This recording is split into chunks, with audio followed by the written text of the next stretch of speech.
Jo tenia, bueno, érem diversos llavors, aquí hi havia un tal senyor León, que era el meu operari, llavors un tal Alejandro Moragas, que també treballava, un tal Montse Torres, que és mort, bueno, en León també ja era molt gran ja.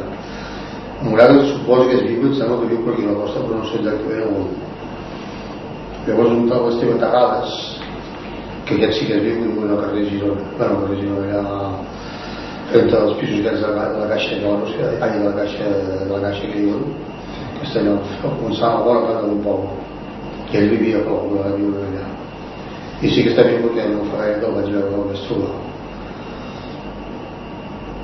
I llavors aquest noi que diu Josep Many, que és el que hem fet junts, i hem treballat junts, societat de part que m'han plegat aquí.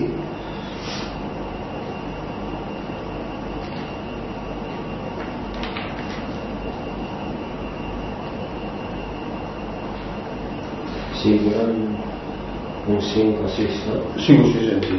En canvi, un que deia Joaquim, que era de la Roda, perquè sí que no l'he vist mai més, no sé si és viu o no és viu, ni sé si està per aquí o no està per aquí.